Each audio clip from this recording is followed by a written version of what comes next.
আসসালামু আলাইকুম, welcome back to my channel. আজ তৈরি করে দেখাবো শুকনো নান রুটি। যে কেউ গ্যাসের চুলায় তৈরি করে নিতে পারবেন এই নান রুটি। কোনো রকম তেল কিংবা বাটার ছাড়া তৈরি হবে ফুলকো ফুলকো এই নান রুটি। আর তৈরি করব গ্যাসের চুলায়। আশা করি আমার আজকের রেসিপিটাও আপনাদের কাছে অনেক বেশি ভালো লাগবে। এই শুকনো নান রুটিটা সারাদিন থাকবে তুলোর মতো নরম, যে কোনো কিছুর সাথেই খেতে দারুণ লাগে আর ঝটপট তৈরি করে নেওয়া যায়। অল্প সময়ই যে কেউ তৈরি করে নিতে পারবেন এই নান রুটি। চলুন তাহলে আর কথা না বাড়িয়ে ঝটপট শুরু করি মূল রেসিপিটা শুরু করার আগে ছোট্ট রিকোয়েস্ট, যদি ভালো লেগে থাকে আমার রেসিপি অবশ্যই আমার চ্যানেলটাকে সাবস্ক্রাইব করে রাখবেন। তো আমি একটা মিক্সিং বলে নিয়ে নিচ্ছি 3 কাপ পরিমাণ আটা। এই জায়গায় আটা ময়দা আপনাদের পছন্দ মতো নেবেন, যে যেটা দিয়ে তৈরি করতে চান। দিয়ে দিব 3 কাপ আটার জন্য স্বাদ অনুযায়ী লবণ। চিনি দিয়ে দিচ্ছি 1 টেবিল চামচ পরিমাণ। এটা হচ্ছে ইস্ট। এটা আপনাদের অনেকের আসলে জানার প্রয়োজন। অনেকে আমাকে এই ধরনের কমেন্ট করেছেন, আপু ইস্ট কি? এই তো ইস্টের একটা বয়ম, এটা আমি দেখিয়ে দিচ্ছি। এটার দাম মাত্র 50 টাকা। এটা হচ্ছে এক ধরনের পাউডার।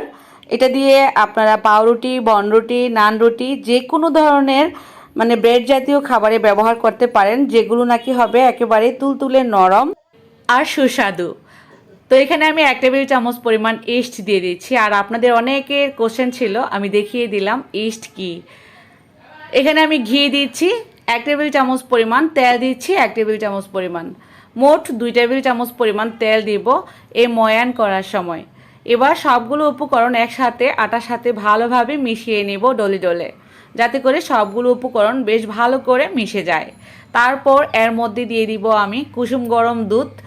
এই দুধটা আঙুল দিলে আঙুলটা সয়, ঠিক এমন উষ্ণ গরম হবে। চাইলে এই দুধের পরবর্তীতে আপনারা কুসুম গরম পানি দিয়েও এই ডোটা তৈরি করতে পারেন। দুধ দিলে এই রুটির টেস্টটা ভালো আসবে।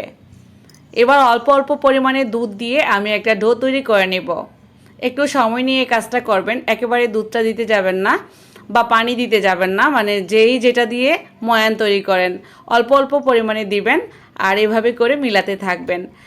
আপনার এখানে আটা বা ময়দা কতটুকু নিয়েছেন সেই অনুপাতে দুধ বা পানিটা দিয়ে এই ডোটা তৈরি করে নেবেন। তো আমি অল্প অল্প পরিমাণে করে দিয়ে দিচ্ছি। সবটুকু দুধ লাগলো এখানে। 3 কাপ আটার জন্য এখানে প্রায় 1 গ্লাস দুধের মতো লেগেছে। আর গ্লাসটা দেখে নিশ্চয়ই বুঝতে পারছেন।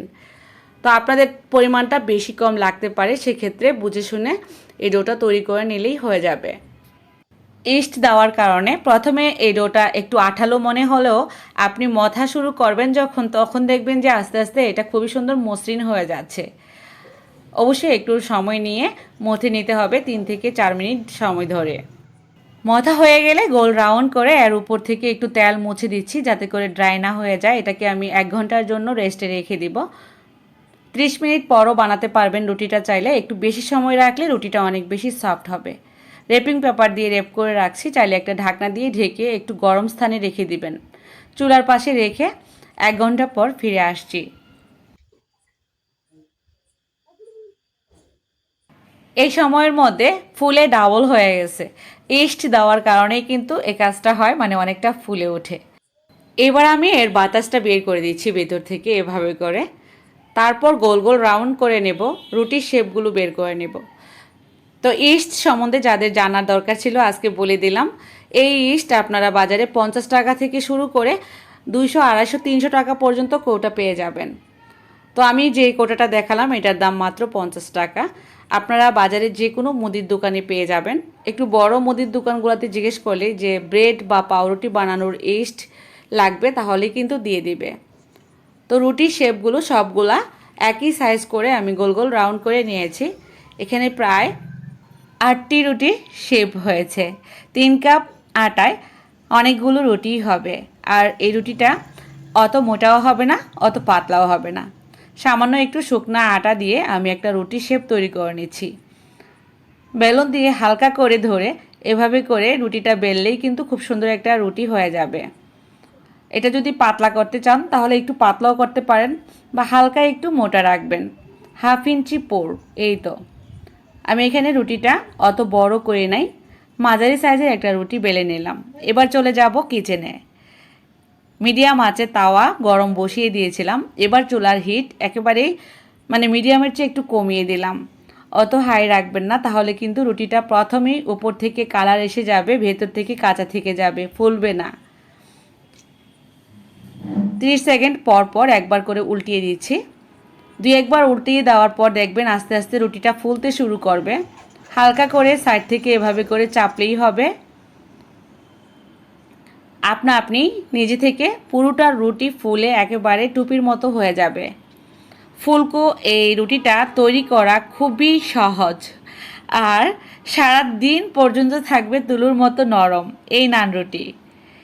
দোকানের নান রুটির চেয়ে একটু বেশি মজার হয় নিজের হাতের তৈরিটা। কতটা ফুলে উঠেছে তাই না? তো একে একে সবগুলো আমি একইভাবে ছেঁকে নেব। আরও একটা দেখিয়ে দিচ্ছি। দাওয়ার 30 সেকেন্ডের মধ্যে একবার উল্টিয়ে দিবেন, যাতে করে নিচ থেকে কালার চলে না আসে। ঠিক এই অবস্থায় আপনি করে এটা ফুলতে থাকবে। সাইড থেকে একটু হালকা করে চাপ দিবেন, অত চাপাচাপি করার কোনো দরকার নেই। তারপর দেখবেন যে টুপির মতো রুটিটা ফুলকো হয়ে গেছে। এতটাই ফুলবে আপনি নিজেই অবাক হবেন দেখার পর। এই রুটির ভেতরটা একেবারেই ফাঁকা থাকে। এটা নিহারি, গরুর মাংস, কলিজা ভুনা, ডাল ভাজি, সবজি ভাজি যেটা সাথেই খান না কেন, অনেক বেশি স্বাদের রুটি হয়। এই শুকনো নান রুটিটা আশা করি ট্রাই করবেন এবং আমার কমেন্ট বক্সে লিখে জানাবেন কেমন লাগলো আমার আজকের রেসিপি।